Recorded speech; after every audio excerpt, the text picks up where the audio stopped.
So I might as well get into this. This is episode 31.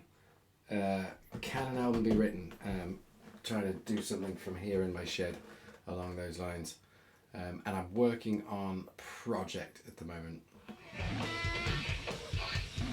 1, 2, 3. So I've been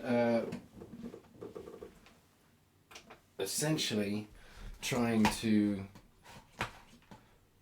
record an acoustic version of project that I can use to then move around like a chessboard in some respects. I don't know if chessboard is the right analogy. Essentially what I'm trying to do is I'm trying to put something together that's a full version of project. So with all of the sort of overdubbed guitar parts, relearning all of those on the acoustic guitar. I wavered back and forth between acoustic and electric, if I'm honest, and settled on the acoustic because I can hear and develop a bit more nuance. I did waver between the two. I started on the acoustic, I think I'd said in a previous video, but then I moved on to the electric, which I think was necessary. It kind of put me back into the mode of where I was last with the tune, actually. Like when I was just doing all of those overdubs, trying out all of the different guitars, trying to get an idea of what could be done with it. So it put me back in that mode. It made relearning it easier, but then when I needed to actually drill down into what I'd been playing, it was kind of necessary to move to the acoustic just so I could hear the notes that I was playing in comparison to what I was hearing in the old track. So I've tried to learn all of the guitar parts, including the overdubs, or should I say relearn. And I've tried to incorporate elements of all of them into the acoustic version so that it has some of the feeling and movement of the electric version. But in terms of length and structure, it's exactly the same. It's all to I would say a click. It's all to the grid. I started off trying to do it to a click. There's a bit of an odd change with the intro and some odd timing coming into the first, I don't know, into the hook, I suppose I'd call it, which creates some challenges in terms of me playing to a click.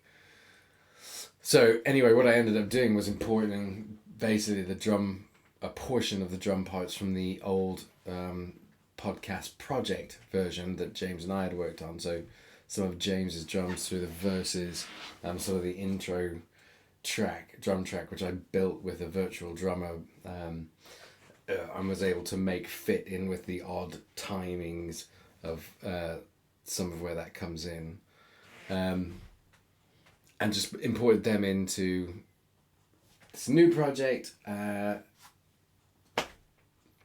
then just as you can see, chopped and changed to give me a solid beat throughout. The song length has ended up at 2 minutes at the moment, 2 minutes 57, something like that. Now I am in no way considering this to be the final form. There are certainly the bridge part here of the track, which I played in the other one. I'm thinking I can pull out. I think I've said that already. I have no lyrics written for this, so that in itself is a bit of a challenge to try and build that in. There's the potential for all kinds of things to happen with this, and I'm not sure where any of it's going to go. But what's useful about the form that it's in currently is that I can essentially cut this up into individual pieces and move them around, going back to the chessboard analogy, move them around in time and space, which is amazing. Anyway, move them around to try and maybe construct a song out of the the disparate pieces. They're all much. They will fit together. I know that in some form, right? I'd like the form they're in at the moment. I wouldn't be opposed to this being the end form, if I'm honest. James has said, and I think too, that there is some melody to be had in these two verse parts here that are just over the riff and the hook that's on repeat, but feels like there might be more in this. So having it in this kind of format does allow for a lot of manipulation and a bit of fun to be had to try and push the pieces around and see what comes out. So looking forward to doing that. I'll keep the drum tracks in for now. I will try, I think, and do maybe a live performance of this, just the acoustic version with no vocal. I've just recorded one that might work. It will be to the drum track, so which was built around an electric guitar part and quite a raucous one at that. So be interested to hear it. I haven't listened back actually yet. I know it's a solid take, but be interesting to hear it back in time with everything and with that sort of bigger drum beat all in place. So yeah, good start to project. I think it's been a few days since I've made a video, and that's mainly because I've been trying to relearn this, and which has not been it's been a very enjoyable challenge. That's probably the best way to put it. There are far more difficult things that you could have to do and less enjoyable in the world. So yeah, it's been a challenge, but it's been fun. I've also discovered, you can probably see on the screen, it'll go away now for a sec, but the Logic remote on the iPhone, which is frankly just a joy. And I was totally unaware of it until James sent me a video of a guy with top 30 tips for Logic. Nathan Larson, I think his name is. I might put a link in the description down here if I remember to do it. But yeah, and he pointed out that there's this app on an iPhone which acts like a remote.